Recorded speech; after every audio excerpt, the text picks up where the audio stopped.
What's going on, all you wild masked assailants out there? Your two favorite horror uncles are back here for Cinephellas. I'm Logan Myers. That's my good mate over there. I'm Henry Hill, and we've got another great horror film to talk about tonight. We were reviewing a brand new Canadian horror film, an interesting take on the slasher genre using a third person point of view where you're watching the killer in front of you the whole time. Very interesting way it was shot.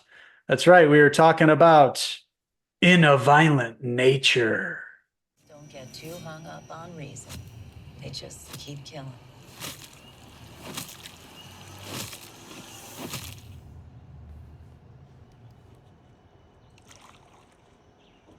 What happens when you take Jason Voorhees and you throw him into the Canadian woods? You get in a violent nature. And that's exactly what we have with this brand new film that everybody's talking about in the horror community. I'm really excited that me and you finally got around to seeing this.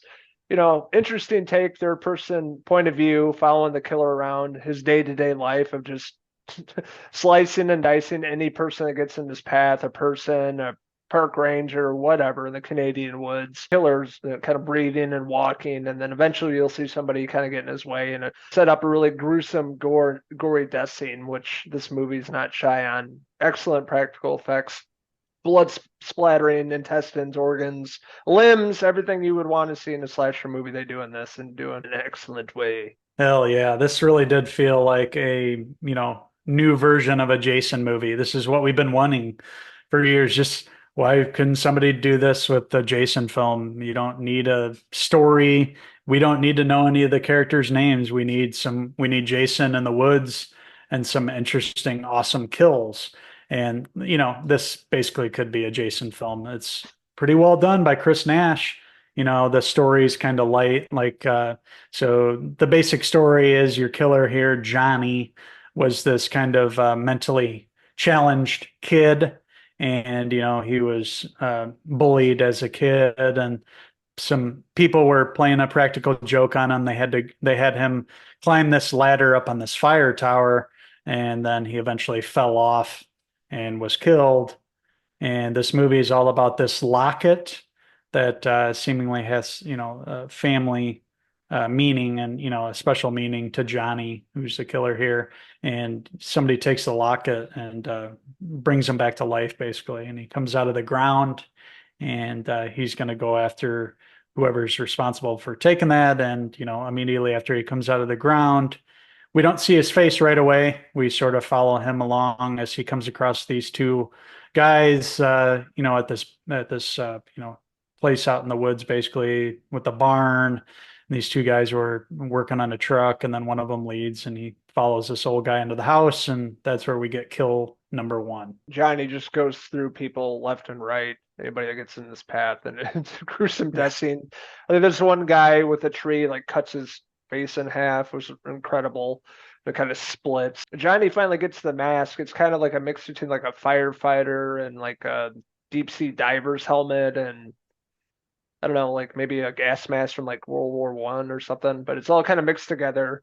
It's really cool, like when he finally gets that mask, and it's very unique. And I could see this being a slasher icon for the years to come, just with this mask alone. Yeah, it's iconic for sure. We haven't seen anything like it on screen, and it's perfect for a killer. He also has like the chains with the hooks on the end too that he uses to kill, which is another awesome. The inventive kills in this are really something cool. There's one involving a girl doing yoga on the side of a mountain, and when you see what what happens to her, you will be cheering too, like we were. That's really what you want from this movie. You're going in and you're watching this movie, and I was glued to the screen for the hour 20, hour 30 minutes that this movie was. Can I tell you any of the characters' names? No, that's not what's important. You kind of are with them for a few minutes just to kind of sit with them and be kind of frightful of Johnny, because he's sitting out in the woods watching them just out of view. They're taking a selfie around the campfire, and he's obviously in the background. You can see his face leering at them and watching them. And then one by one, he just brutally murders each and every one of them in search of this locket. Man, there, like you mentioned, some fantastic kills, great practical effects, great gore scenes. Some of the best kills that we've seen on screen in quite some time. And man, this movie was awesome. And like you mentioned, I wish I would have, listened and went and saw this in the theater, because this is a movie that you want to go watch with an audience and be cheering along and screaming as you go and watch it. So yeah, I had a great time with this film. The kills alone are worth price of admission. The characters are forgettable, which is perfect for this kind of movie. You're going in to watch the brutality, and it delivers. My only issues for the film is the pacing's kind of weird. We're following the killer and he moves slowly. He never moves faster than a walk. So you're doing a lot of walking, and there's some dead air when we're establishing the characters there. We're listening to their conversations. And at the end of the film, we're following this one character in particular, and she's been picked up by somebody, and you don't see the killer, and it's like 5 to 10 minutes. So just like some slow dialogue, and like basically nothing happens. So it's kind of a weird pace at points, but it's definitely not enough to detract from those amazing kills. And just a great job from this Canadian director and writer, Chris Nash. I can't wait to see what he does from here. I had a blast with this. This one exceeded my expectations for sure. I think the sound design is what really got me in this movie. It's what you don't see that scares you.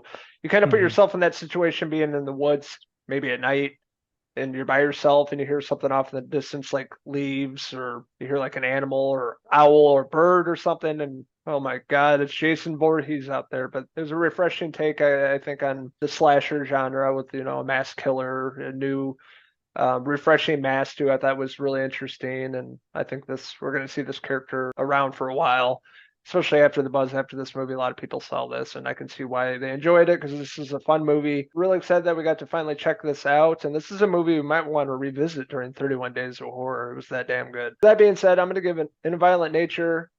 I'm going to give it a 4 out of 5 Johnny hair pieces.